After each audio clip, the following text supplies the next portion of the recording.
नहमदुहु व नुसल्ली व नुसल्लिमु अला रसूलिहि नबिय्यिल करीम।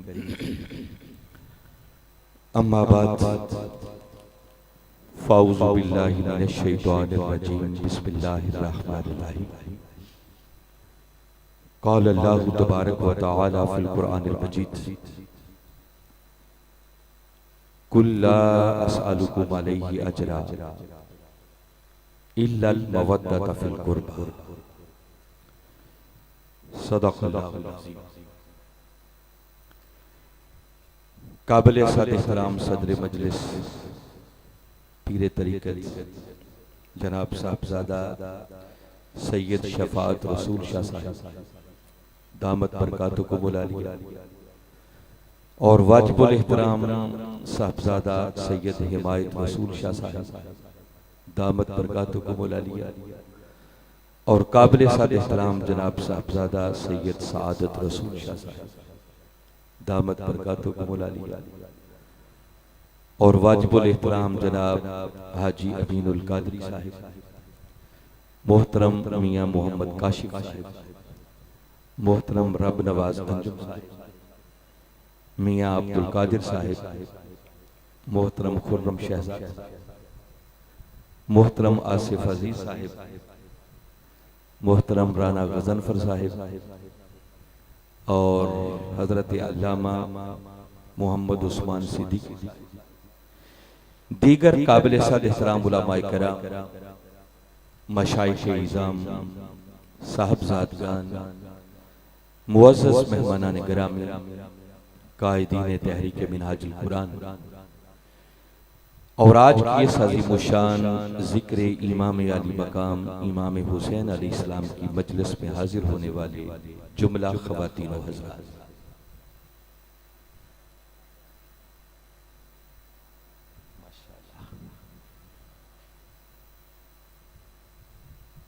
हमारे उलमा कौंसिल के सदर हजरत अल्लामा अजीजुल हसन हम उनको भी वेलकम कहते हैं। अल्लाह रब्बुल इज़्ज़त का लाख लाख शुक्र कि जिसने अपनी तौफीक के खास और हुजूर नबी अकरम सल्लल्लाहु अलैहि वसल्लम के नालैन मुबारक के तसद्दुक़ से हमें एक ऐसी मजलिस में हाजिर होने की तौफीक अता फरमाई है कि जिस मजलिस में ऐसी हस्तियों का जिक्र होगा कि जिनका जिक्र करना भी इबादत है और जिनका जिक्र सुनना भी इबादत है। और मैं कभी कभी सोचता हूं कि वो हस्तियां जिनका जिक्र करना और जिनका जिक्र सुनना भी इबादत है, अगर इंसान उनकी तालीमात को समझकर उनके नक्शे कदम पर चलने वाला बन जाए तो चश्मे तसव्वुर में लाए ये कितनी बड़ी। और आज मुझे खुशी इस बात की है कि अल्हम्दुलिल्लाह आज की इस नशिस्त का उन्वान वो है पैगाम शहादत हुसैन अलैहिस्सलाम। जिस मरकज पे आकर आज मुझे लब कुशाई का मौका मिल रहा है, सच्ची बात है कि यहाँ आकर मुझ जैसे तिफले मकतब ने क्या बयान। मेरा ईमान है कि उस्ताज़ुल मुकर्रम साहबज़ादा सैयद हिदायत रसूल शाह साहब अपने मज़ार अक़दस में मुझे समात करवाएं, मुझे उनके सामने ज़ानुए तलम्मुज़ दें। ये मेरी बहुत बड़ी सादत है।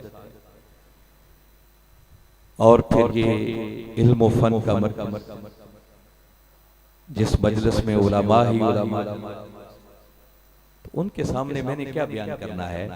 मैं तो बात अपने उस्ताद मुकर्रम को सबक सुना, अगर अच्छा सुना दिया तो यकीनन वो खुश हो जाएंगे, और अगर कहीं गलती कोई कमी कोताही रह गई तो मैं आज भी यकीन रखता हूँ, ईमान रखता हूँ कि वो यकीनन मेरी रहनुमाई भी फरमाएंगे, क्योंकि ऐसे लोगों का सिलसिला चले जाने के बाद वो रहनुमाई करते हैं। आज की नशिस्त का उन्वान जो आपने यकीनन पढ़ा होगा इश्तिहारात पर, फ्लेक्सिस पर, वो लिखा हुआ है पैगाम शहादत इमाम अली मकाम इमाम हुसैन। कबल इसके कि हम शहादत के पैगाम की तरफ आए, पहले हमें ये समझना होगा कि ये शहादत है किस हस्ती। अगर उस हस्ती की अजमत और मकाम समझ आ गया तो फिर उनकी शहादत का पैगाम को समझने का मजा कुछ हो।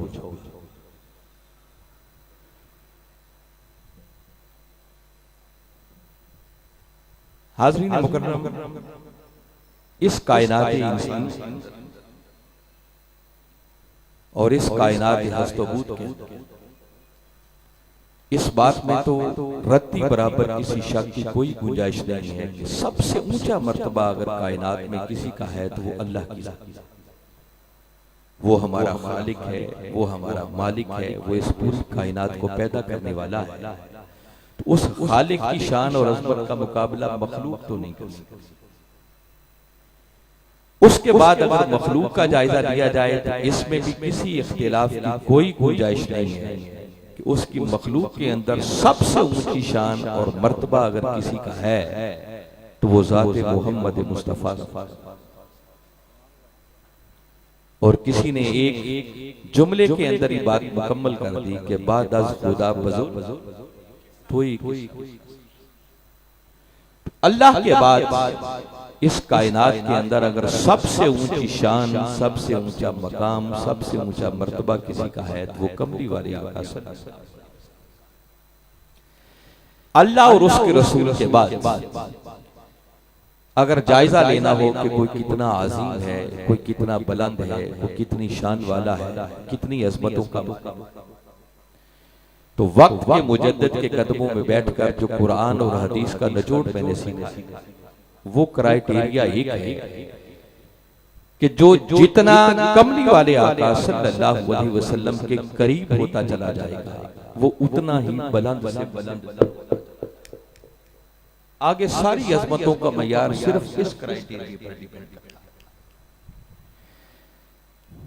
मैं बात आपकी शान से करता हूं। आज जितने सामीन बैठे हैं ना कमली वाले आका सल्लल्लाहु अलैहि वसल्लम के उम्मती हैं। कुरान पाक के अंदर अल्लाह ने हमारा एक मकाम पर बारी ताला ने इरशाद फरमाया कुंतुम खैरा उखरिजत लिन्नास।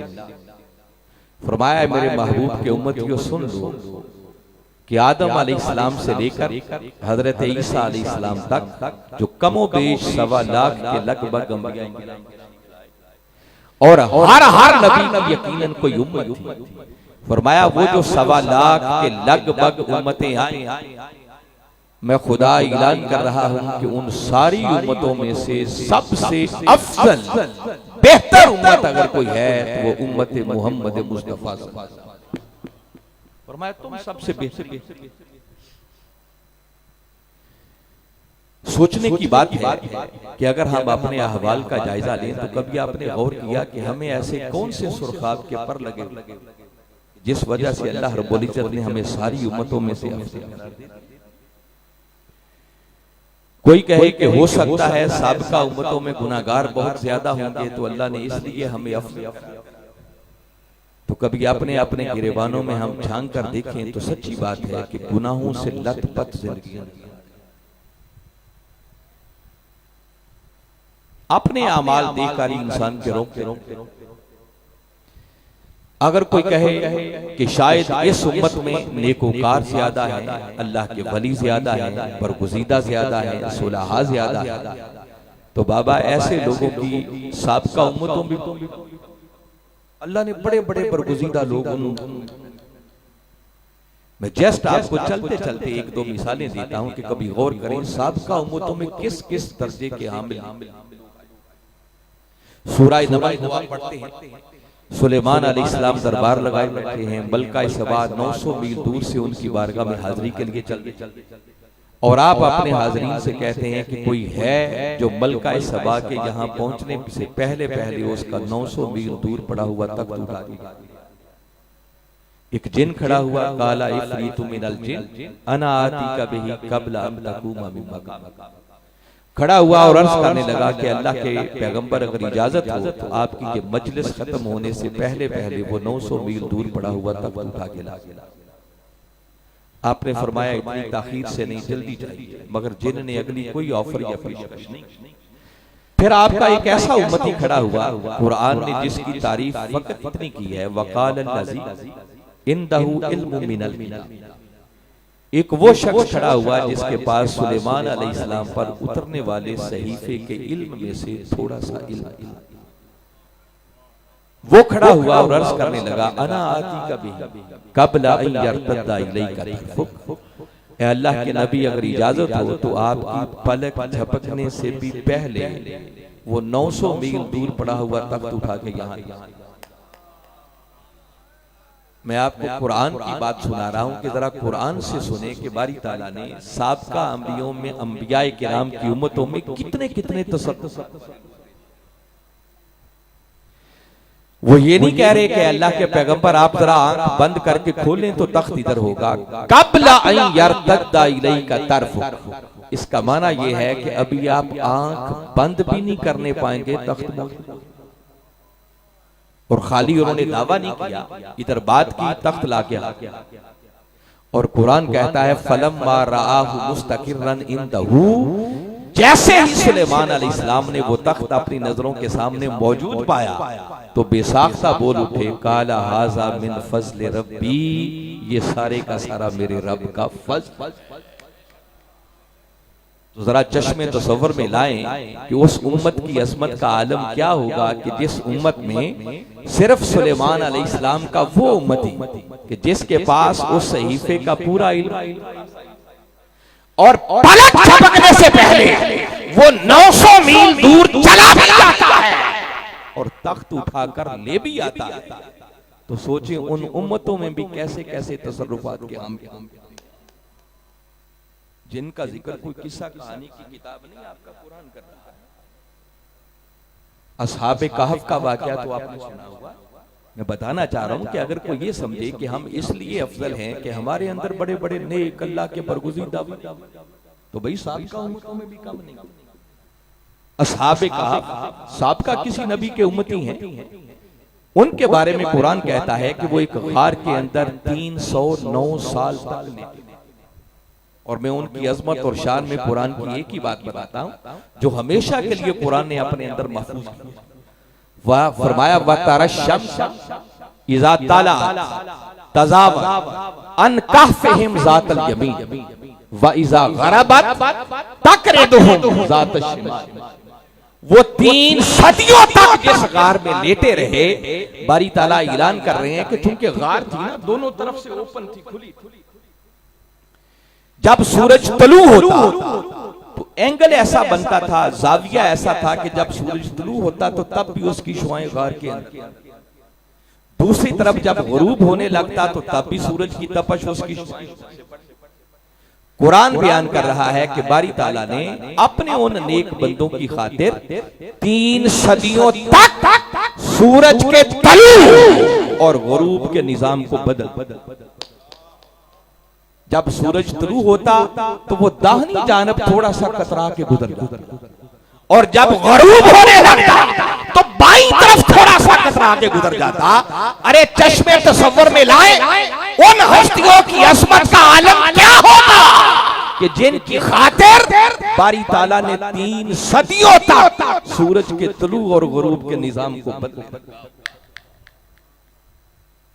तो भाई अगर इस उम्मत में अल्लाह के नेक बरगुज़ीदा सुलहा हैं तो साबिका उम्मतों में भी ऐसे लोगों की कमी, तो फिर आप अफसल कैसे?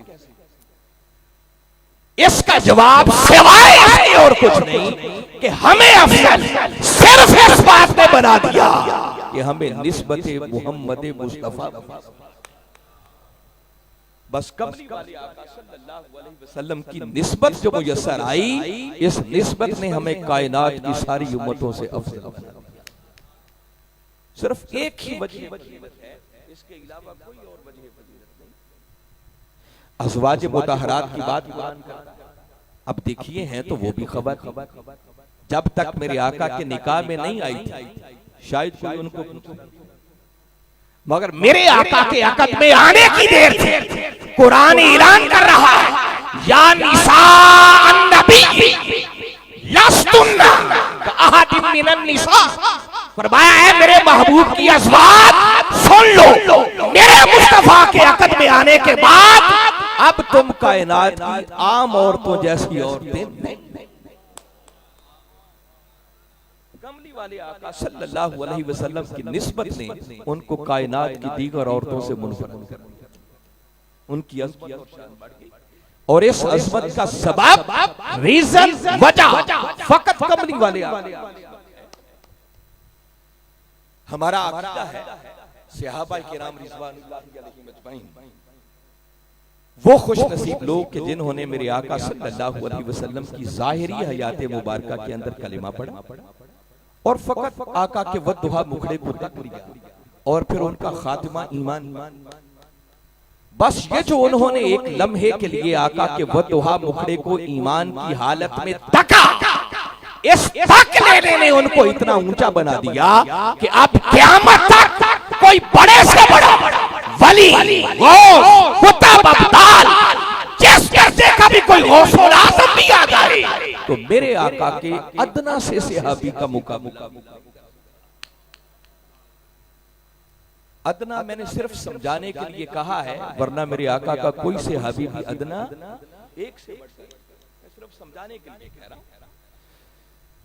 मैदाने जंग है और दौराने जंग करते करते काफिरों में से एक काफिर उस वक्त तक कभी कलिमा नहीं पढ़ा, मेरे आका के सामने आया, घोड़े पर सवार है, बस नजर आका के वद्दुहा मुखड़े पर जो पड़ी तो तकदीर दिल दे बैठे और घोड़े पर बैठे बैठे मेरे आका को मुखातब करके अर्ज करते हैं कि या रसूल अल्लाह सल्लल्लाहु अलैहि वसल्लम, बल्कि वो तो या रसूल अल्लाह भी नहीं कहते, उस वक्त अभी कलिमा नहीं पढ़ा था ना, सीधा सीधा सवाल किया, ए मोहम्मद बताओ अगर मैं कलिमा पढ़ लूं, ईमान ले आऊं तो मुझे क्या दूं? है अभी काफिर, कलिमा नहीं पढ़ा, मगर उसका सवाल बता रहा है कि उसका अकीदा उस वक्त भी ये है कि ये मोहम्मद जो चाहे दे सके। पूछा बताओ अगर कलिमा पढ़ के ईमान ले आऊं तो क्या दूं? मेरे आका सल्लल्लाहु अलैहि वसल्लम ने फरमाया कि अगर तू अभी इस वक्त भी कलिमा पढ़ के ईमान ले आए तो मैं मोहम्मद तुझे जन्नत की ज़मानत। उसने घोड़े पर बैठे बैठे वहीं कलमा शहादत अशहदु अल्ला इलाहा इल्लल्लाहु व अशहदु अन्ना मुहम्मदन अब दायरा इस्लाम में दाखिल हो गया, आका पर ईमान ले आया। अब दिल चाहा कि घोड़े से उतरकर आका की कदम बोसी, गुलामी में तो आ ही गया, बस खुदा का करना ऐसा हुआ कि बस जैसे ही उतरने लगा रकाब में पांव जो अटका, बस आखिरी वक्त था, वहीं उसकी रूह परवाज़। अब जरा चश्मे तसव्वुर में लाएं कि कलिमा पढ़ लेने के बाद उसने कोई नमाज नहीं पढ़ी, कोई रोजा नहीं रखा, कोई हज नहीं किया, कोई उम्रा नहीं किया, कोई और नेक अमल करने का मौका नहीं मिला। नेक अमल तो बड़ी दूर की बात है, अभी कलिमा पढ़ने के बाद उसने गुस्ल नहीं किया, तहारत हासिल, बस कलिमा पढ़ा, हालत ईमान, आका के वद्दुहा मुखड़े को तका और उसी ईमान पर खातिमा हो गया। कोई नेक अमल नहीं किया है। इस बात पर इजमा है कि क़यामत तक बड़े से बड़ा अल्लाह का वली और गौस भी अब आ जाए तो आका के उस सहाबी का मुकाबला भी नहीं। भाई इसने उन्होंने किस चीज ने इतना ऊंचा बना दिया?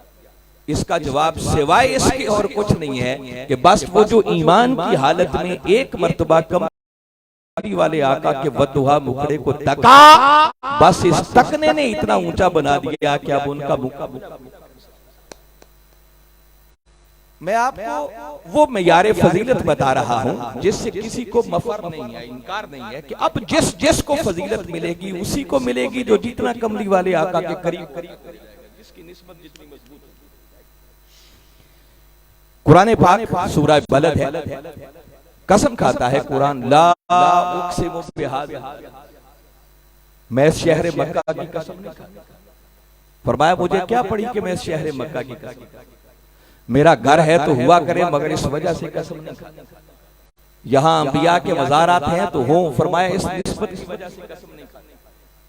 यहाँ सफा मरवा है तो हुआ करे मगर मैं निस्बतों की वजह से कसम नहीं खाता।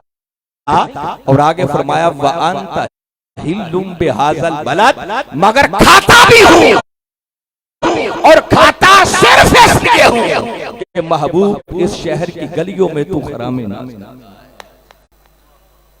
क्योंकि इस शहर को तेरे कदमों की निस्बत को यसर आ गई, तो तेरी कदमों की निस्बत ने इसको इतना ऊंचा बना दिया कि मैं इस शहर की गलियों की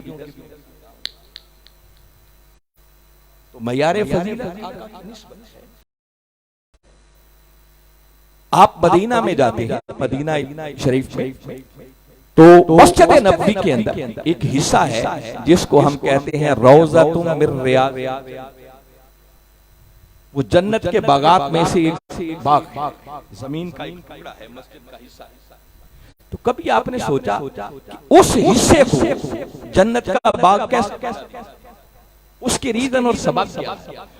वजह फकत ये थी कि मेरे आका सल्लल्लाहु अलैहि वसल्लम अपने दरे दौलत से निकलते, इमामत के मुसल्ले तक आते, मिंबर तक तशरीफ लाते, फिर पलट के वापस जाते, तो चूंकि कसरत के साथ उस हिस्से पर मेरे आका के कदमैन मुबारक लग गए, तो मेरे आका के कदमों की उस निस्बत ने जमीन के उस टुकड़े को भी जन्नत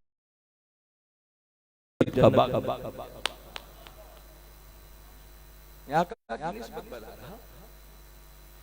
जिस जगह पर आज कमली वाले आका सल्लल्लाहु अलैहि वसल्लम आराम फरमा, इस बात पर कोई इख्तिलाफ नहीं है कि जमीन का वो हिस्सा अल्लाह की अर्श से भी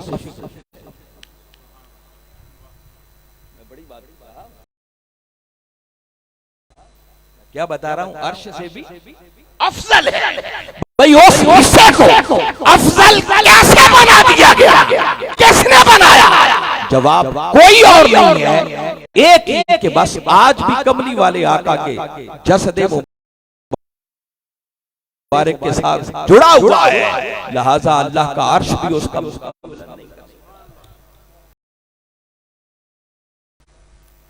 इस चीज से इतना ऊंचा। मैं अगर यही गिनता रहूं तो इसके लिए वक्त चाहिए। मुझे सिर्फ बुनियादी बात आपको समझाना है कि भाई जो जितना कमली वाले आका सल्लल्लाहु अलैहि वसल्लम के करीब होता चला जाएगा, वो उतना ही बुलंद से बुलंद तर होता चला जाएगा। आज जिन हस्तियों का जिक्र करने के लिए हम जमा हुए हैं, जरा अपने सीनों पर हाथ रखकर मेरी ये बात सुनिए। क्या मैं बड़ी अजीम बात कहने लगा हूं, आपकी पूरी तवज्जो चाहिए। अब मैं उनकी निस्बत बता रहा हूं। कायनात इंसानी को अगर हम सामने रखें ना, तो याद रखें कमली वाले आका सल्लल्लाहु अलैहि वसल्लम के साथ निस्बत को जिक्र करने के, बयान करने के लिए दो हर्फ इस्तेमाल, जिस की निस्बत को भी बयान करना बिलउमूम दो हरूफ इस्तेमाल होते हैं। एक हर्फ होता है के और दूसरा हर्फ होता है से। मैंने जिन हस्तियों की अज़मत की बात की है ना, मैंने उन्हीं की बात बताई। सहाबाए किराम बड़ी अज़मत, मगर सहाबाए किराम रिज़वानुल्लाहि अलैहिम अजमाइन की अगर निस्बत आका से बयान करें तो कहा जाएगा हुजूर के से। भाई क्या कहा जाएगा? हुजूर अज़वाज मुतहहरात, बड़ी अज़मत शान कुरान। मगर जब उनका जिक्र होगा तो कहा जाएगा हुजूर की अज़वाज, उनका ताल्लुक भी के वाला। हम अपनी बात करेंगे तो कहेंगे हुजूर के उम्मत, हमारा ताल्लुक भी के वाला। अरे कायनात में हर किसी का ताल्लुक मेरे आका से के वाला है, मगर कायनात में ऐसी है कि जिनका ताल्लुक मुस्तफा से के वाला नहीं बल्कि से वाला है। अली की बारी आई, मेरे आका ने फरमाया अली मिन्नी, लोगों अली मुझसे। हसन की बारी आई, फरमाया अल हसन मिन्नी, लोगों हसन मुझसे। हुसैन की बारी आई, फरमाया अल हुसैन मिन्नी, लोगों हुसैन मुझसे। और जब सैयदा कायनात की बारी आई, फरमाया अल फातिमा तो बदअतुम मिन्नी, लोगों फातिमा मेरे जिगर से है। मैं ज्यादा तफसील में नहीं जाता, अब साहिब दानिश बैठे हैं, क्या ख्याल है के और से के ताल्लुक में कोई फर्क होता है या नहीं होता? जी जरा एक लम्हे के लिए आंखें बंद करके सोचें, भाई किसी का होना और किसी से होना, इसमें बड़ा जमीन आसमान का फर्क। और फिर मेरे आका ने अगर बात यहीं पर रोक दी होती तो ये भी कोई हद थी कि अली मुझसे है, हसन मुझसे है, हुसैन मुझसे है, भाई ये भी कोई हद थी। आका ने यहां तक तो बात रोकी नहीं, बल्कि फरमाया अली मिन्नी व अना मिन अली। फरमाया लोगों अली मुझसे है और मैं अली से। हसन की बारी आई, फरमाया अल हसन मिन्नी व अना मिन अली। फरमाया हसन मुझसे है और मैं हसन से। और हुसैन की बारी आई, फरमाया अल हुसैन मिन्नी व अना मिन अल हुसैन। लोगों हुसैन मुझसे है और मैं हुसैन से। मिन्नियत का ये ताल्लुक कायनात में जो इन हस्तियों के हिस्से में आया, वो शायद कायनात के किसी और के हिस्से में नहीं आ सकता। और वैसे भी आप जरा इस बात पर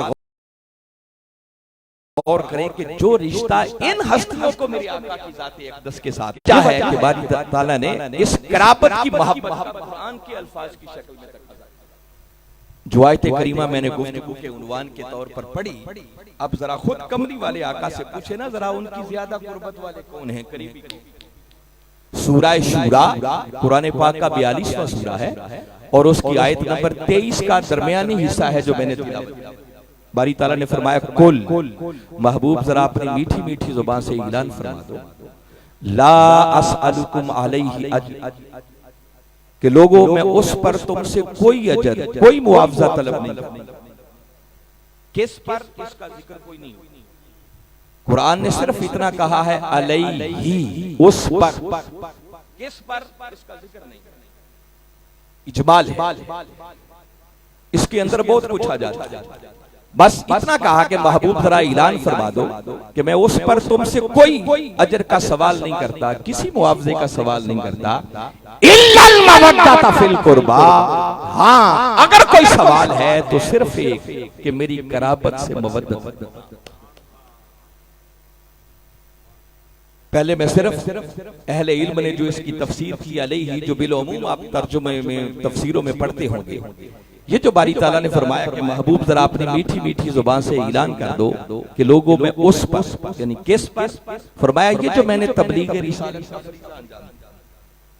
तुम तक अल्लाह का पैगाम, जिसके नतीजे में तुम्हें ईमान की दौलत मुयस्सर, जिसके नतीजे में तुम्हें इस्लाम की नेमत, जिसके नतीजे में तुम्हें अल्लाह का कुरान मिला।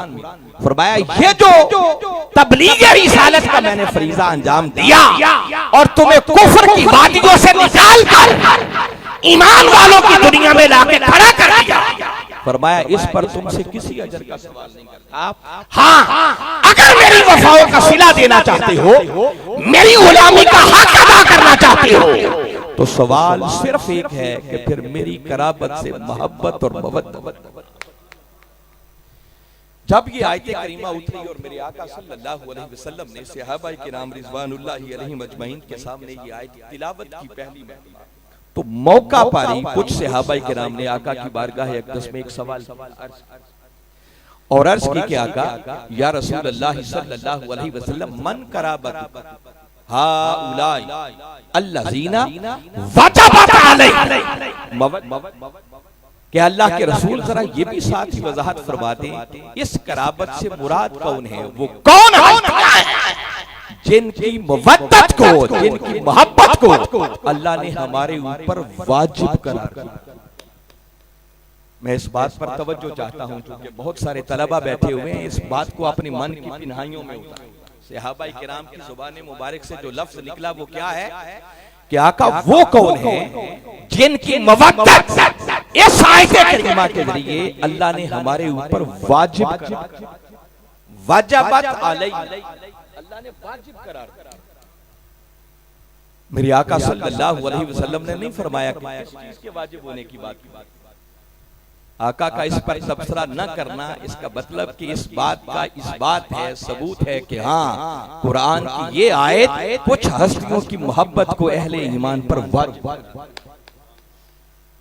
जब पूछा आका वो कौन हस्तियां हैं, तो मेरे आका ने फरमाया कि मेरे गुलामों, वो मेरी कराबत जिनकी मवद्दत को अल्लाह ने कुरान की इस आयत के जरिए तुम्हारे ऊपर वाजिब करार दिया है, फरमाया वो कौन है? अलीयुन व फातिमा वब्नहुमा। फरमाया इनसे मुराद अली, फातिमा, हसन और हुसैन। और मेरा ख्याल है कि इस बात से आप इत्तेफाक करेंगे कि कुरान की तफसीर साहिब कुरान से बढ़कर कोई और नहीं कर सकता। ये खुद मेरे आका इस आयत की तफसीर कर फरमाया वो मेरी कराबत जिनकी मवद्दत का तकाजा कुरान कर रहा है, उनसे मुराद अली है, फातिमा है, हसन और हुसैन। अब जरा आयत करीमा को फिर पढ़े। एक तो कराबत की तशरीह मेरे आका कर रहे हैं, मैं आपको कुर्बत निस्बत समझा रहा था ना कि कौन कितना करीब है। अब कराबत का लफ्ज कुरान ने इस्तेमाल किया और अल्लाह का रसूल बता रहा है कि कराबत से मुराद है। और अब जरा आयत करीमा को पढ़ें और यहां से आज एक फिर अहम मैसेज और पैगाम आपको और भी देना चाह रहा हूं। अब आयत करीमा ये कह रही है कि बारी ताला फरमा रहे हैं, महबूब जरा अपनी मीठी मीठी जुबान से ऐलान कर दो कि लोगों, ये जो मैंने तबलीग रिसालत का फरीज़ा अंजाम दिया, जिसके सदके तुम्हें ईमान मिला, इस्लाम मिला, कुरान मिला, दुनिया की हर नेमत मिल गई, फरमाया इस पर तुमसे किसी अजर, किसी मुआवजे का सवाल नहीं करता, इल्लल मवद्दत फिल कुर्बा। अगर मेरी वफाओं का सिला देना चाहते हो, मेरी गुलामी का हक अदा करना चाहते हो, तो तकाजा सिर्फ एक है कि फिर अली, फातिमा, हसन और हुसैन से मोहब्बत।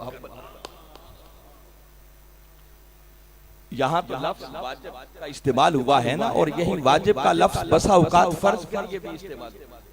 और इमाम शाफी रहमतुल्लाहि ताला अलैहि ने तो इस उक़दे को हल कर दिया। उनका कौल अगर पढ़ें तो इमाम शाफी रहमतुल्लाहि ताला अलैहि फरमाते हैं, या अहला बैति रसूलिल्लाह सल्लल्लाहु अलैहि वसल्लम हुब्बुकुम फरदुन मिनल्लाहि फिल कुरानी अंज़लहु। ए रसूलुल्लाह की अहले बैत, अल्लाह ने तुम्हारी मोहब्बत को कुरान की इस आयत के जरिए हमारे ऊपर फर्ज। ये मैं बुनियादी बात एक अहम पैगाम दे रहा हूँ। आज जिस दौर से हम गुजर रहे हैं ना, अगर हम उम्मत का जायजा लें, थोड़ा एनालिसिस करें, तज्जिया करें, तो कलमा पढ़ने वालों में से ऐसे लोगों की कमी नहीं है कि जिनके सीने सिर्फ अहले बैत की मोहब्बत से खाली ही नहीं, बल्कि उनके सीने अहले बैत के बुग़्ज़ से भरे हुए। बदकिस्मती है कि जिस दौर से हम गुजर रहे हैं, ऐसे लोग भी मौजूद हैं कलमा पढ़ने। एक पूरा तबका ऐसा है, और ये मेरी देखी हुई बातें हैं जो मैं बता रहा कि बसा औकात 10 मुहर्रम का दिन होता है, और कई लोग उस दिन भी जब जलसा करते हैं तो उसका उन्वान अज़मत सहाबा। अज़मत सहाबा से कोई इनकार नहीं कर सकता। मैंने तो अभी सहाबा किराम की अज़मत की बात की। भाई हमारा ईमान और अकीदा तो ये है कि हमारे लिए तो वो जर्रे भी काबिल ताजीम हैं जो आका के नालैन को छू गए। आप अक्सर व बेशतर ये शेर गुनगुनाते हैं ना कि सर पे रखने को जो मिल जाए नाले पाकी हुजूर, तो फिर कहेंगे कि हाँ ताजदार हम भी हैं। हमारे लिए तो बाबा आका के जोड़े भी हमारे सरों का ताज है।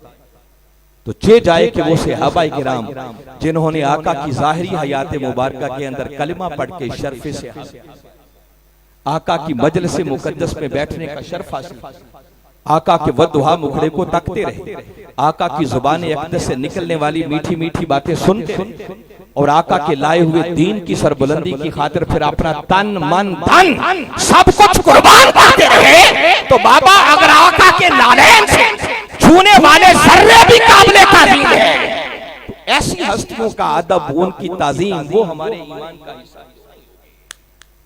कौन कलिमा पढ़ने वाला उनकी अजमत से इनकार कर सकता है?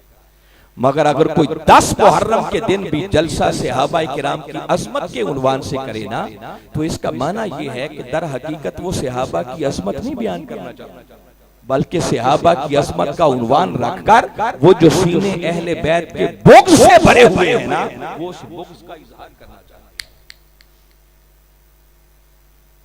मैं बिल्खुसूस तलबा को बता रहा हूं, चूंकि कसीर तादाद में आप मौजूद हैं, ताकि आइंदा के लिए ये बातें आपके ज़हनों में नक्श हो जाए। किताबें भरी पड़ी हैं और लोग कहने से भी नहीं चूके। क्या कमी है ऐसे लोगों की माज़ अल्लाह जो कहते हैं करबला की जंग 2 शहजादे, यहां तक कहते हुए भी खुदा का खौफ नहीं आता, कहते हैं माज अल्लाह हुसैन बागी। तो मैं बता रहा हूं कि कलिमा पढ़ने वाले हैं मगर सीने अहले बैत के बुक से भरे हुए, मोहब्बत से खाली होना तो कुछ और बात। और दूसरा तबका एक ऐसा भी है जो कसरत से आज हम आए बैठे हैं, हम अपने तबके को जरा देखें, जायजा ले लें। जिस दर्जे की मोहब्बत का तकाजा अल्लाह का कुरान इस आयत के जरिए कर रहा है, उस दर्जे की मोहब्बत हमारे सीनों में नजर नहीं आती। हम मोहब्बत को मानते हैं, इकरार करते हैं, मगर इस मोहब्बत का इजहार करते हुए डरते हैं। मैं इस मरकज पे रहने वालों की बात नहीं कर रहा, यहाँ तो हजूर सैयदी हिदायत रसूल शाह साहब का फैज है और उन्होंने हजूर शेखुल इस्लाम से सब कुछ पाया था। और जिस दर्जे की अहले बैत की असमत और मोहब्बत इस सदी के अंदर हजूर शेखुल इस्लाम ने बयान की है, दूर दूर तक भी उसकी कोई मिसाल नहीं। मैं तो बहसीगत उम्मत बता रहा हूं कि कलेमा पढ़ने वालों को देखें जो हमारे मकतबे फिक्र से ताल्लुक रखते हैं। आज लोग अहले बैत की असमत बयान करते हुए इजहार नहीं करते। क्यों नहीं करते? कि अगर हमने कोई ज्यादा फजीलत बयान कर दी तो लोग हमें शिया ना कहना। हमने अहले बैत की मोहब्बत को तशय्यो बना दिया, शियत के खातिर। और मैं बता रहा हूं कि इस बात को मन की पिनहाइयों में उतार लें कि अहले बैत की मोहब्बत शियत नहीं, ये एने ईमान है। ईमान मिलता भी अहले बैत की मोहब्बत के सिले में और मिला हुआ ईमान ये बचता भी अहले बैत की मोहब्बत के सदके से।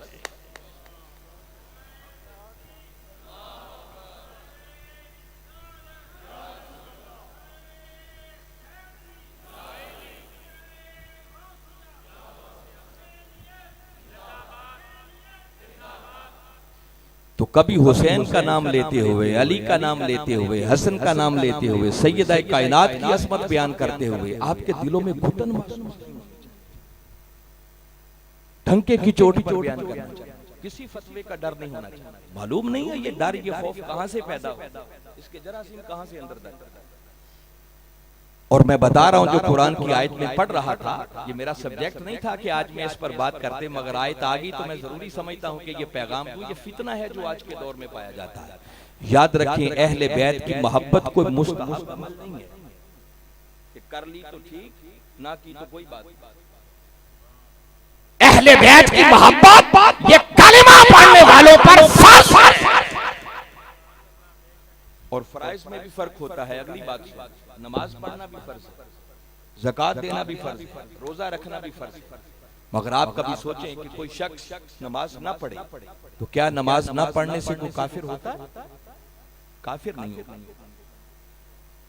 गिरफ्त होगी, हिसाब किया जाएगा, नमाज नहीं पढ़ी होगी तो मुस्तहिक है। हर फर्ज जो भी है अमाल के अंदर आएगा, यही हैसियत होगी। नहीं अदा करेंगे तो आपकी गिरफ्त होगी, अजाब के मुस्तहिक ठहरेंगे। काफिर नहीं होंगे, ईमान नहीं जाएगा, मगर कमली वाले आका सल्लल्लाहु अलैहि वसल्लम की अहले बैत की मोहब्बत ये ऐसा फरीजा है कि इधर सीना अहले बैत की मोहब्बत से खाली हुआ, वो बदबख्त दायरा ईमान से खाली।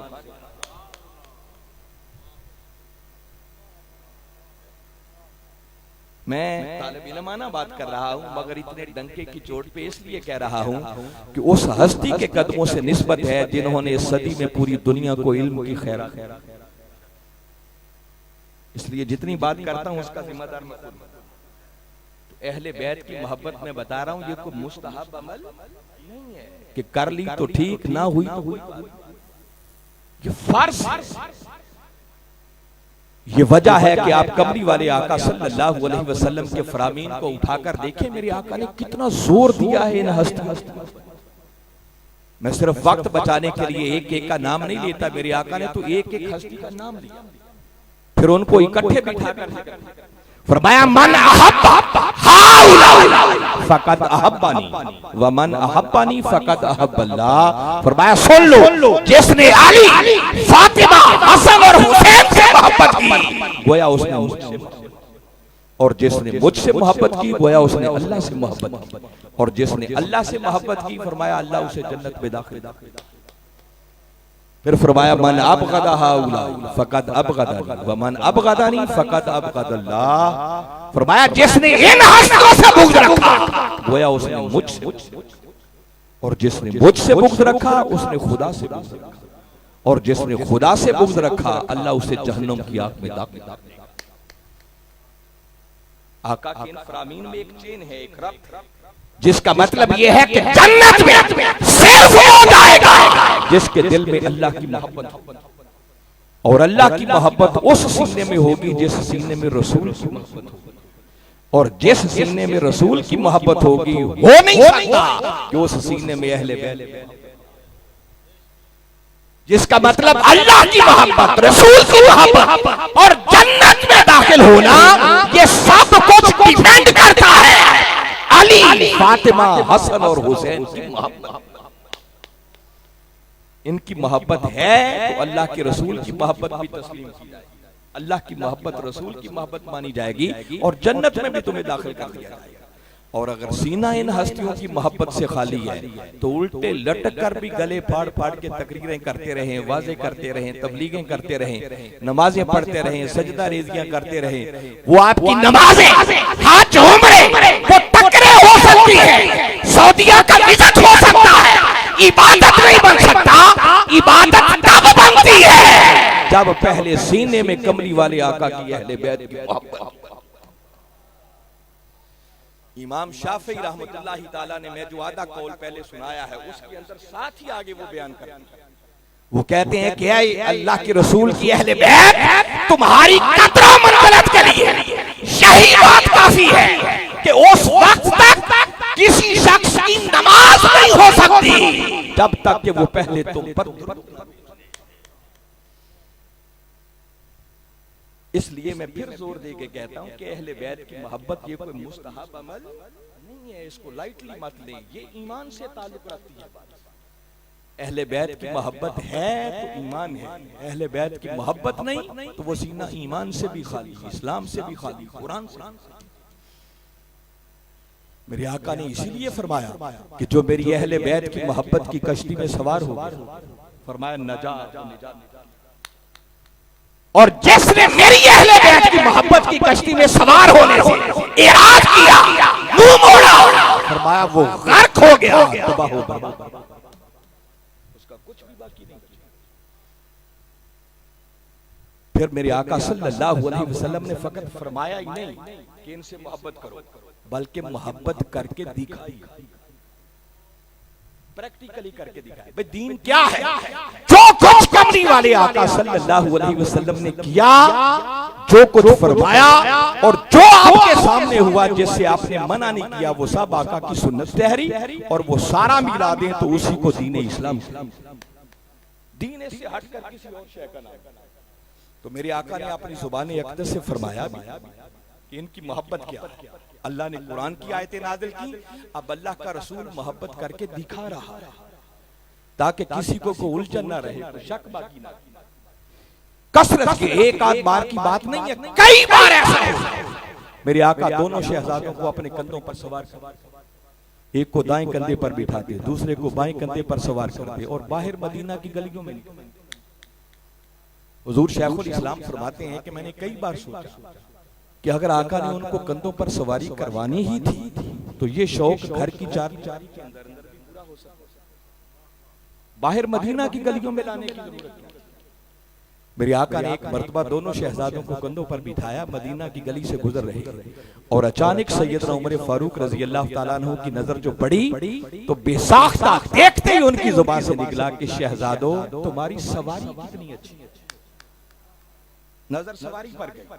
बस मेरे आका सल्लल्लाहु अलैहि वसल्लम की समातों से ये जुमला जो टकराया, मेरे आका रुक कर पलट कर फरमाने लगे कि उमर सवारी की बात करता है, ये नहीं देखता सवार कितनी शान वाली है। आका ने पॉइंट आउट किया, मुतवज्जे फरमाया मुझे नहीं देखो, उन हस्तियों को देखो जिनको इस इतनी आला सवारी ने अपने। तो तो हुजूर शेखुल इस्लाम फरमाते हैं, मुझे एक ही समझ आती है कि आका कंधों पर बिठाकर जो मदीना की गलियों में निकल आते थे ना, तो आका कंधों पर बिठाकर उम्मत को दिखाना चाहते थे कि इनकी अजमत क्या है और ये मेरे महबूब। ये कंधों की सवारी तो लोगों ने देखी ही थी। एक सहाबी रिवायत करते हैं और कहते हैं कि उस दिन मेरी हैरत की इंतहा न रही कि मैं आका के दरे दौलत पर जो हाजिर हुआ और हुजरा मुबारक का पर्दा हटाकर जो देखा, तो कहते हैं अंदर नजर जो पड़ी तो एक अजीब मंजर था कि मेरे आका सल्लल्लाहु अलैहि वसल्लम ने अपने दोनों हाथ मुबारक सवारी बने और शहजादों को अपनी पुश्त पर बिठाकर कमरे के चक्कर। जरा चश्मे तसव्वुर में लाएं उन शहजादों की महबूबियत का आलम क्या है। और अपनी पुश्त पर सवार होकर चक्कर भी लगा रहे हैं और अपनी जुबान मुबारक से फरमा रहे हैं, नेअमल जमालो जमालुकुम, शहजादों तुम्हारा ऊंट कितना अच्छा है। जरा आंखें बंद करके कभी सोचो ना कि आका की मोहब्बत का आलम क्या हो गया। यानी आका ने मोहब्बत करने का हुक्म भी दिया और प्रैक्टिकली उन हस्तियों से मोहब्बत करके दिखाई कि मोहब्बत की कैसे। सैयदा कायनात फातिमा ज़हरा सलामुल्लाहि अलैहा, आपकी लख्ते जिगर जब कभी आपकी मजलिस में हाजिर होती, मेरे आका अपनी मसनद से खड़े होकर अपनी लख्ते जिगर का इस्तिकबाल करते। वो इस्तिकबाल करके आका उम्मत को बताना चाह रहे हैं कि इन हस्तियों से मेरी मोहब्बत का आलम क्या है। आप मरहबा कह के अपनी लख्ते जिगर का इस्तिकबाल कर, उनके हाथ पर आप बूसा देते और मेरे आका सैयदा कायनात को खुद अपनी मसनद पर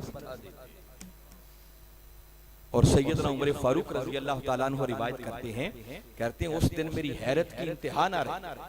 कहते हैं हम सहाबाए किराम का ये मामूल तो था ही कि जब कभी आका सल्लल्लाहु अलैहि वसल्लम से बात करने लगते तो बात करने से पहले कहते फिदा का अबी व उम्मी या रसूलल्लाह सल्लल्लाहु अलैहि वसल्लम, कि अल्लाह के रसूल आप पर मेरे माँ बाप कुर्बान। पहले ये जुमला कहते फिर अपनी बात करते।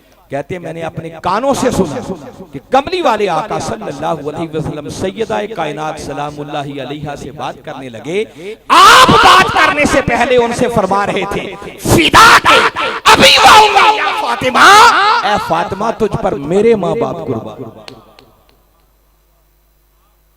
क्या शान होगी उन हस्तियों की जिनसे मेरे आका यूं मोहब्बत का इजहार किया। तो आका ने मोहब्बत करने का हुक्म भी दिया, उनसे मोहब्बत करके दिखाई भी। और ये अल्लाह ने आयत करीमा इसलिए नाजिल की। देखे ना आयत करीमा के कभी अंदाज को पढ़े, मैं बहुत सारी बातों को अभी छोड़ रहा हूँ, वक्त ज्यादा हो रहा है। अल्लाह रब्बुल इज्जत ने इस आयत करीमा का आगाज लफ्ज कुल से। इस आयत करीमा में जो हुक्म है, जो इससे नतीजा निकलता है, रिजल्ट निकला है, जो इस आयत का मकसूद है, वो अली, फातिमा, हसन और हुसैन मकसूद ये है।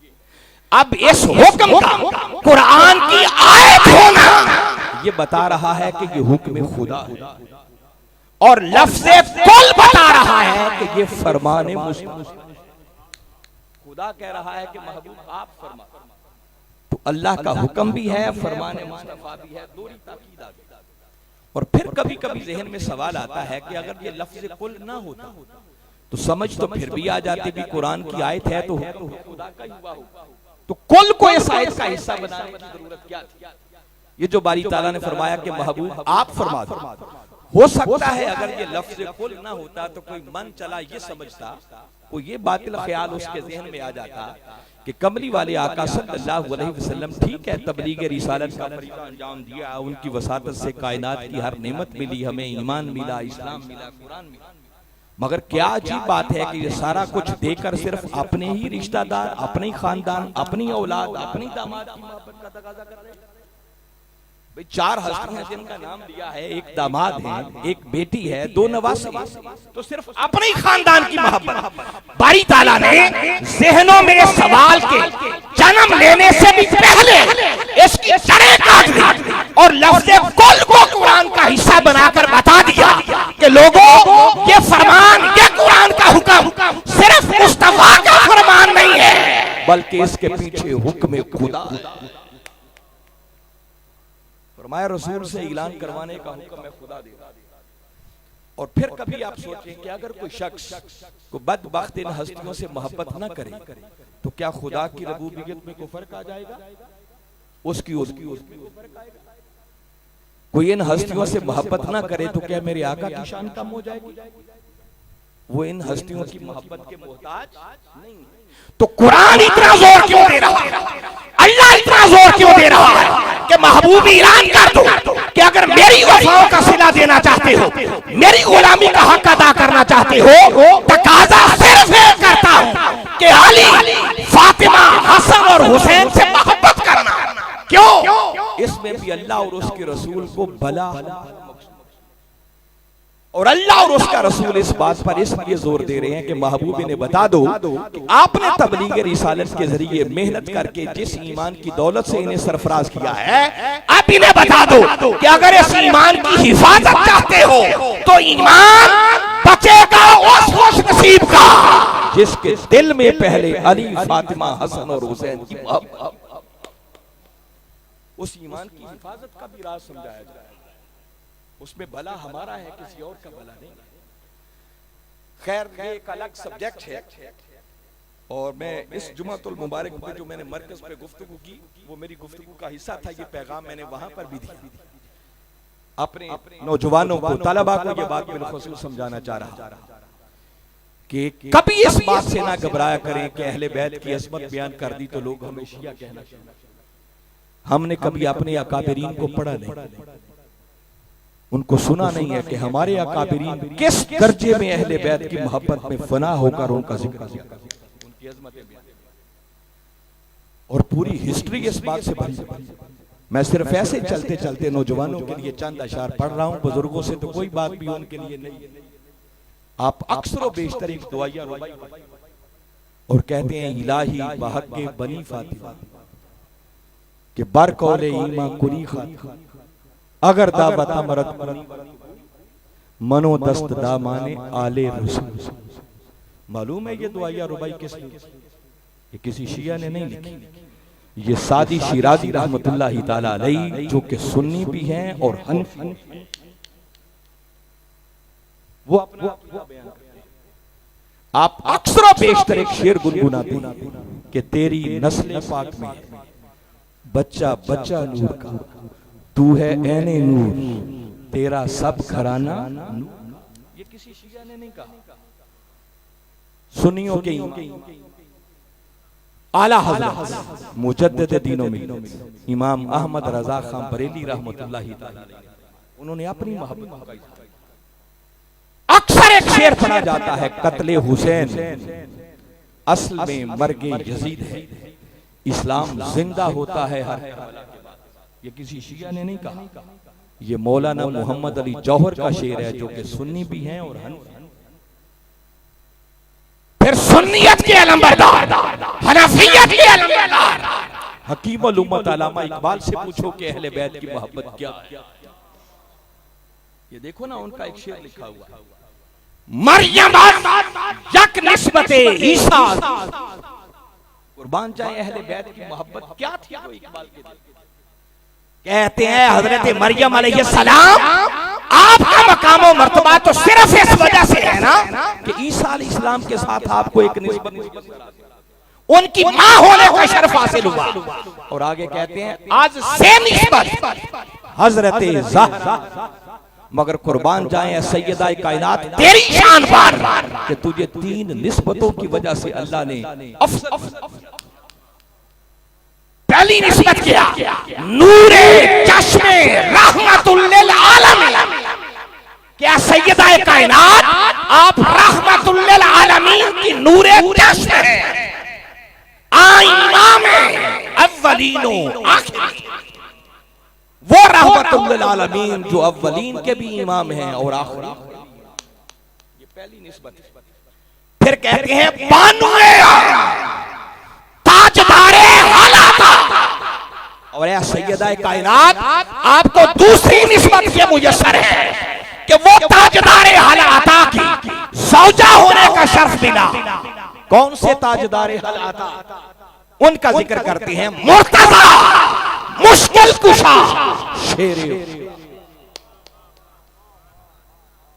और इकबाल का अकीदा देखें, वो अपने शेर में एक लफ्ज इस्तेमाल कर रहे हैं, मुश्किल कुशा। इकबाल से अकीदा सीधा, कहते हैं सैयदा कायनात तुझे दूसरी निस्बत ये मुयस्सर है कि तुझे मुर्तजा मुश्किल कुशा शेर खुदा की ज़ौजा। और फिर कहते हैं मादरे मरकज़े प्रकारिश और मादरे काफिला काफिला सालार। और ऐ सैयदा कायनात तीसरी निस्बत में ये मुयस्सर है कि कायनात हस्तोबूत के अंदर इश्क की प्रकार का जो मरकज है, जिस मरकज का नाम हुसैन है, कहते हैं सैयदा कायनात तुम्हें उनकी मां होने और मादरिया काफिला सालार। और ऐ सैयदा कायनात तुम्हें इश्क के काफिला के सालार इमाम अली मकाम इमाम हुसैन की मां होने का शर्फ। इकबाल से पूछो अहले बैत की मोहब्बत क्या है। इकबाल कहता है अल्लाह अल्लाह बाए बिस्मिल्लाह बिदर मानाए ज़िब्हे अज़ीम आमद बाप की शान। मौला कायनात अली शेर खुदा का जिक्र करते हुए कहते हैं कि बाप की शान ये है कि वो बिस्मिल्लाह, और बेटे वो हैं कि जो ज़िब्हे अज़ीम की तफसीर, मैं इसकी तफसीर में नहीं जाता। इस्माइल अलैहिस्सलाम जब ज़िबा होने से बच गए तो बारी ताला ने कुरान पाक में लिखा है ना, फलम्मा अस्लमा वतल्लहु लिल जबीन, जब बाप बेटा दोनों ने सरे तस्लीम खम कर दिया, बाप बेटा कुर्बान करने के लिए तैयार, बेटा जान कुर्बान करने के लिए, वतल्लहु लिल जबीन, और बाप ने बेटे को पेशानी के बल लटा उनकी गर्दन पर छुरी चला दी। तो बारी ताला फरमाते हैं वनादैनाहु अन या इब्राहिम, फरमाया फिर हमने निदा, ऐ इब्राहिम कद सद्दक़ता रुया, ऐ इब्राहिम तूने ख्वाब को सच अब कज़ा की छुरी तो रोक ले, इन्ना कज़ालिका नज्ज़िल मुहसिनीन, अब तेरी जजा लेने का वक्त है और हम एहसान करने वालों को यूं ही जजा। और आगे चलकर फरमाया वफ़दैनाहु बिज़िब्हिन अज़ीम, और हमने इस्माइल अलैहिस्सलाम की कुर्बानी का फिदिया एक ज़िब्हे अज़ीम। मुफस्सिरीन किताबें भरी हुई हैं, जिसको इकबाल ने अपने शेर में बयान किया है, वो कहते हैं ज़िब्हे अज़ीम से मुराद जो इस्माइल अलैहिस्सलाम का फिदिया बना वो जन्नत से आया हुआ दुम्बा नहीं था कि इस्माइल अलैहिस्सलाम ज़िबा हो तो खाली ज़िबा कहा जाए और जन्नत से आए हुए दुम्बे को ज़िब्हे अज़ीम ये हो नहीं सकता। तो कहते हैं ज़िब्हे अज़ीम से मुराद कौन है? अल्लाह ने इस्माइल अलैहिस्सलाम की कुर्बानी का फिदिया नवासाए रसूल जिगर गोशाए बतूल इमाम अली मकाम इमाम हुसैन कि अच्छा इब्राहिम तेरे इस्माइल को बचा लेता हूं मगर इनकी जगह पर तेरी औलाद में से मोहम्मद मुस्तफा के नवासे को कबूल कर। वो इकबाल कहता है कि बाप वो जो बिस्मिल्लाह की बा है और बेटे वो जो ज़िब्हे अज़ीम की तफसीर। अहले बैत की मोहब्बत क्या है? इकबाल के 4 मिसरे आपको और सुनाता हूं ताकि समझ आए। मैं आपके ज़हनों में बिठाना चाह रहा हूं कि अहले बैत की मोहब्बत ये तशय्यो नहीं है, ये शियत नहीं है। अहले बैत की मोहब्बत ईमान, ये अपने बड़ों से सीखो। इकबाल कहता है रिश्ता आईने हक जंजीर पास। बड़ी बात की है इकबाल। पासे फरमाने जनाबे वरना गिरते तुरबतश तरदीद में सजदा बरखा के ऊपर। इकबाल कहता है रिश्ताए आईने हक जंजीर पास। आईने हक से मुराद है दीन इस्लाम। इकबाल कहता है ये जो मैंने कलमा पढ़ लिया, इस्लाम कबूल कर लिया, वो कहते हैं इस इस्लाम का रिश्ता, इस आईने हक और दीन इस्लाम का कबूल करना, ये रिश्ता ये मेरे पांव की जंजीर बन गया। जंजीर पास पासे फरमाने जनाबे मुस्तफा और मुझे कमली वाले आका सल्लल्लाहु अलैहि वसल्लम के फरामीन का पास है, अदब है, हया है। वो कहते हैं अगर ये 2 चीजें मेरे रास्ते में रुकावट न बनती, दीन इस्लाम का रिश्ता मेरे पांव की जंजीर ना बनता और कमली वाले आका सल्लल्लाहु अलैहि वसल्लम के फरामीन का मुझे हया ना होता, अदब ना होता, पास ना होता, तो कहते हैं वरना गिरदे तुरबतश गर्दीद भी ऐ सैयदा कायनात मेरा इस्लाम तकाजा ये करता है कि मैं तेरी तुरबत का तवाफ करूं। ये ये इकबाल कह रहा है। इकबाल से सीखो अहले बैत की मोहब्बत और अदब की। कहते हैं सैयदा कायनात मेरा इश्क तो ये तकाजा करता है कि इकबाल तेरे मजार के गिर्द तवाफ। रकावट ये दो चीजें इस्लाम इजाजत नहीं देता। कमरी वाले आका के फरामीन का अदब है, हया है। और यहां तक नहीं कहते कि खाली तवाफ करता, आगे कहते हैं सजदा बरखा के ऊपाशीर भी ऐ सैयदा कायनात अगर ये दो चीजें रकावट ना बनती तो इकबाल तेरी तुरबत का सिर्फ तवाफ ही ना करता बल्कि तेरे मजार की खाक के जर्रों को इकबाल सच सच। हमें किन चक्रों में डाल दिया, किन धंधों में डाल दिया। इसलिए मैं पहला मैसेज और पैगाम दे रहा हूं कि अहले बैत की मोहब्बत को कभी लाइटली मत, इसको हल्का नहीं जाना, ये ईमान का मसला है। अहले बैत की मोहब्बत में जीना सीखो और अहले बैत की मोहब्बत में मरना सीखो। मत डरो कि ज्यादा अहले बैत की शान अजमत बयान कर दी तो लोग क्या कहेंगे, शियत का फतवा न लगा। लोग डरते हुए कई नाराए हैदरी नहीं लगाते। लोग क्या कहते हैं, कोई नाराए हैदरी लगा दे तो ऐसे लोगों की कमी नहीं है जो घूर घूर के देखते हैं ये कौन नारा लगा रहा है। लोगों की तबीयतों पर गरां गुजर। मैं अब जहां इतने अकाबरीन की बात की है वहां वक्त के मुजद्दिद हुजूर शेखुल इस्लाम की बात, हम उनके कुछ शागिर्द निजामत दावत के स्कॉलर्स घर में निजी नशिस्त में उनके पास और बाय द वे ऐसे तज़किरे हो रहे थे, कुछ बातें हो रही थी, तो एक साथी ने अर्ज की कि हुजूर आपने अहले बैत की शान में जितने खिताबात किए हैं और उनकी शान में जितनी किताबें को मेरा ख्याल 100 से भी ज्यादा किताबें हैं जो आपने सिर्फ अहले बैत की शान में। और किताबों के अंदर क्या कुछ है वो तो एक अलग मजमून है ना। सिर्फ उन किताबों के टाइटल्स पढ़े, नाम पढ़े तो इंसान के ईमान पर एक वज्द। आपने दोनों शहजादों की शान में आका की अहादीस को जमा किया, फरामीन को जमा किया और उन फरामीन को जमा करके किताब तरतीब दी और उसका नाम रखा माराजल बहरैन फी मनाकिबिल हसनैन। मौलाए कायनात अली शेर खुदा के फजाइल पर एक किताब तरतीब दी, उसका नाम रखा कंजुल मतालिब फी मनाकिबे अली इब्ने अबी तालिब। सैयदा कायनात की शान पर आका की अहादीस को जमा करके किताब तरतीब दी, उसका नाम रखा अद्दुर्रतुल बैदा फी मनाकिबे फातिमती ज़हरा। और मौलाए कायनात की शान पर और आपकी शान विलायत पर आप हद कर दी, उसका नाम और उस किताब का नाम आपने रखा अस्सैफुल जली अला मुनकिरे विलायते अली। अरबी में नाम है ना, आपको समझ नहीं आ रही, मैं सिर्फ आखिरी किताब के नाम का माना बता। कई लोग ये जो आका की हदीस मुबारका थी ना कि मन कुन तो मौलाहु फहाजा अली, आका ने गदीर खुम के मौका पर हजार सहाबा किराम के इज्तिमा में अली का हाथ थामा बुलंद और फरमाया सुन लो जिस जिसका मैं मौला हूं उसका अली। कई जिनको ये बात नहीं बाती थी वो कहते थे ये ज़ईफ। किबला हुजूर ने इस हदीस मुबारका की तखरीज और कसरत तुर्क से इस हदीस की तखरीज करके पूरी किताब तरतीब दे दी। और उस किताब का जो आपने नाम रखा वो नाम का माना समझा रहा हूं, आपने नाम रखा किताब का अस्सैफुल जली। सैफ कहते हैं तलवार।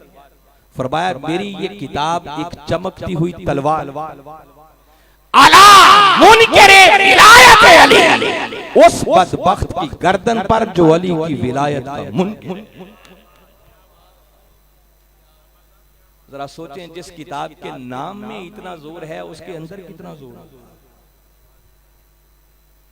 ऐसे बाय द वे मैंने बताया तो सवाल हमारे साथी ने ये किया कि हुजूर आपने इतनी किताबें लिख दी हैं अहले बैत की शान में, इतने खिताबात कर दिए हैं, तो हम पाकिस्तान भर में सफर करते हैं, कहीं कहीं से बाज़ औक़ात ऐसी आवाजें सुनाई देती हैं, लोग कहते हैं कि लगता है ताहिरुल कादरी भी शिया हो। तो मैं आप उस वक्त के मुजद्दिद की ज़ुबान से निकली हुई बात बता रहा हूं ताकि आपको समझ आए अहले बैत की मोहब्बत। बेसाख्ता आपकी ज़ुबान से जो पहला लफ्ज निकला वो था अल्हम्दुलिल्लाह। और इतनी बात करके हमें मुखातब करके फरमाने लगे कि बेटे अल्लाह का शुक्र है कि हम पर ये शियत के फतवे लगे। फरमाया अगर ये फतवे ना लगते ना तो मरते दम तक के हसरत ही लेके चले जाते कि कहीं अहले बैत की मोहब्बत में कच्चे तो नहीं है। फरमाया इन फतवों ने इस बात की सनद फराहम कर दी है कि अल्हम्दुलिल्लाह हम अहले बैत की मोहब्बत में कच्चे नहीं हैं बल्कि पक्के। और फरमाया यही अहले बैत की मोहब्बत हमारी बख्शिश और निजात का जरिया है। मुस्तफा की है कली, मुस्तफा की है कली। आप फरमाने लगे बेटे इन फतवों से ना घबराया, कभी अपनी तारीख पढ़ो, हिस्ट्री पढ़ो। कौन सा आपका इमाम है जिसने जब अहले बैत की अजमत की बात की उस दौर के यार लोगों ने उन पर शियत और राफिदियत के फतवे मैं पढ़े जाकर इहवाल, क्या इमाम आजम, क्या इमाम मालिक, क्या इमाम शाफी, क्या इमाम अहमद बिन हम्बल, क्या इमाम निसाई, अलगरस जिस इमाम ने भी अहले बैत की अजमत की बात की है ना लोगों ने उन पर शियत और राफिदियत के फतवे। और इमाम शाफी रहमतुल्लाहि ताला अलैहि पर तो जब राफिदियत का फतवा लगा ना अहले बैत की असमत और फजाइल बयान करने और किताब तरतीब देने के लिए, तो आपके नॉलेज में ये बात आई तो आप बरसरे मिंबर फरमाने लगे कि लोगों अगर अहले बैत की मोहब्बत का नाम राफिदियत है तो सुन लो फिर मुझसे बड़ा राफिदी और कोई मैं कभी इन फतवों से नहीं घबराया। और हमें नसीहत फरमाई उस नशिस्त के अंदर के बेटे जिंदगी में आपको एक मयार दे रहा हूं, फरमाया कभी अपने ईमान का जायजा लेना हो कि तुम ईमान के किस फरमाया सादा सा मयार बना ले। कभी किसी ऐसी मजलिस में जाएं, ऐसी महफिल में जाएं, ऐसी नशिस्त में बैठें जहां अहले बैत की अजमत बयान हो, उनके फजाइल बयान हो, और फरमाया अगर अहले बैत की अजमत की बात सुनकर दिल घुटन महसूस, तंगी महसूस तो फरमाया समझ जाना ईमान में खराबी है, अपने ईमान की खैर मांग। फरमाया बेटे ईमान सलामत तब है कि अहले बैत की अजमत की बात आए सुनकर दिल खुशी से बाग बाग। ये मयार है अहले बैत। इसलिए जो बाइदा भी आज ये मेरा सब्जेक्ट नहीं था, मैं बातें तो और करना चाह रहा था, आयते करीमा आ गई तो मैंने सोचा कि चले ये मैसेज है हमारे नौजवान बैठे हैं तो इन तक पैगाम पहुंचना चाहिए ताकि ये भी हालात की इज्जत में ना कहें। इसलिए हाज़रीन मुकर्रम अहले बैत की मोहब्बत में जीना सीखो और अहले बैत की मोहब्बत में मरना सीखो। अहले बैत की मोहब्बत के बगैर कोई गुजारा नहीं। जो सीना अहले बैत की मोहब्बत से खाली होगा ना खुदा की कसम वो कभी जन्नत की खुशबू नहीं पहुंच सकता। कभी गौर करो ना मेरे आका ने जो फरमाया अल हसन वल हुसैन सैयदा शबाब अहले जन्नत, फरमाया हसन और हुसैन जन्नत के जवानों के सरदार हैं। क्या ख्याल है इसमें शक है कोई बात?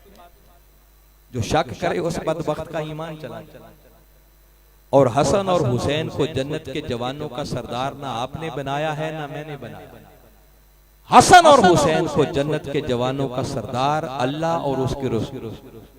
इनकार कौन कर सकता? मगर किबला हुजूर ने इसके अंदर एक बड़ी बारीक बात आपने फरमाया, ये बात तो समझ में आ गई कि हसनैन करीमैन अलैहिमुस्सलाम जन्नत के जवानों के सरदार हैं, मगर आपने फरमाया कि आका इसके अंदर एक पैगाम देना चाहता है, इस बात के अंदर एक बात छुपी हुई। फरमाया कभी सोचो कि जन्नत के सरदार हो हसनैन करीमैन अलैहिमुस्सलाम, जन्नत के सरदार वो हो, मालिक वो, तो क्या ऐसा बदबख्त जन्नत में जा सकेगा जिनके दिल में उनके बाबा का बुग़्ज़ हो? जा सकेगा? सरदार वो हो और वो भी जन्नत में क्या बैठा हो जो उनके बाबा का बुग़्ज़ रखता हो, तो वो सरदारी ना हुई, वो भी तमाशा। आका का उनको जन्नत के जवानों का सरदार करार देना ये बता रहा है कि जन्नत में सिर्फ वो जाएगा जिसके सीने में अहले बैत की मोहब्बत। अहले बैत की मोहब्बत के बगैर कोई जन्नत तो मैं तो सिर्फ उस आयत करीमा के जरिए बता रहा था कि कुरान खुद ऐलान कर रहा है कि आका की कराबत कौन है। इन चार हस्तियों से बढ़कर मेरे आका के करीब कोई नहीं है। जब इनसे बढ़कर करीब कोई नहीं है तो याद रखें इनकी अजमत का भी कोई मुकाबला। खुदा बेहतर जानता है कि इन हस्तियों की अजमत का आलम क्या है। वो बंदों के बस की बात ही नहीं है कि इनकी अजमत को लफ्जों में बयान किया। वो खुदा जाने या उसका महबूब मोहम्मद। अब इस अजीम हस्ती, ये जो अहले बैत की मैंने बात की, अहले बैत के माथे का झूमर है हुसैन, जिसकी शहादत के पैगाम की आपने बात की। बदकिस्मती ये है कि जिस नवासा रसूल की शहादत का पैगाम सुनना चाह रहे हैं, जिनको अल्लाह ने इन अजमतों से नवाजा, जो आका की जुबान अक़दस चूस चूस कर परवान करे, आज हमने उस हुसैन से ताल्लुक सालाना बुनियादों पर सिर्फ इतना रखा है कि बस मुहर्रम के दिन आए तो उनके नाम का एक जल्द, हम उनके नाम पर न्याज़ें खा लेते हैं, लंगर खा लेते हैं, पानी पी लेते हैं, सब कुछ कर लेते हैं, मगर वो कुछ करने को तैयार नहीं है जो कुछ हुसैन ने किया। हम उनकी सीरत और किरदार से कोसों दूर हो चुके। लाहौर के अंदर अहले तशय्यो में से एक हैं मोहतरम जवाद नक, जामिया उर्वतुल वुस्क़, उस बंदे को जितना खराज तहसीन पेश किया जाए मैं समझता हूं कम है। वो इस सदी के अंदर एक जिहाद है, और उसके क्लिप्स मेरे मोबाइल में मौजूद हैं।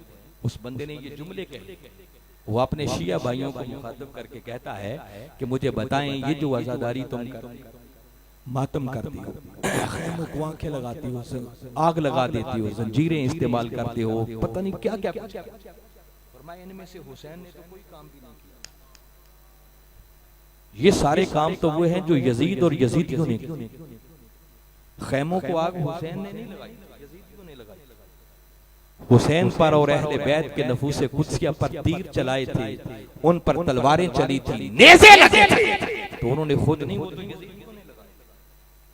तो ये सब कुछ करके हम हुसैन के नक्शे कदम पर चल रहे हैं या यजीद के नक्शे कदम पर चल रहे हैं? हम आग जलाकर उसमें से गुजरते हैं, क्या हुसैन कोई आग जला के गुजरा? ये जुमले हैं उसके कि हम न्याज़ें खाते हैं, लंगर खाते हैं, सब कुछ करते हैं, मगर वो नहीं करते जो हुसैन ने करके दिखाया।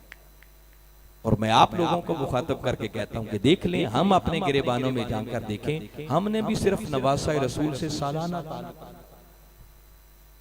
और इन इस महीने के अंदर जैसे आपने बुलाया है, बहुत सारी जगहों जाने का मौका मिला, और अक्सर बेशतर जब खिताब के लिए लोग दावत देते हैं ना, तो तकाजा करते हैं कि राना साहब जब आप आए ना, तो आपने हमें अली अकबर की शहादत सुनी, हजरत कासिम की शहादत कैसे, इमाम अली मकाम की शहादत कैसे हुई थी। अकीदा समझ लें, इस बात को भी मन की तख्तियों पर करबला में होने वाली शहादतों का जिक्र करना, सुनना, सुनकर गम का इजहार करना और आंसू बहाना, ये सब कुछ अल्लाह की बारगाह में बतौर इबादत करना। इसमें शक की कोई गुंजाइश, ये हक है, ये इबादत। कोई पूछे कि कोई दलील, ये इबादत क्यों है, तो ये भी सब्जेक्ट नहीं है, बस बात आ गई तो मैं एक जुमला कह रहा हूं, ये सब कुछ इबादत इसलिए है कि गमे हुसैन में रोना ये सुन्नत मुस्तफा।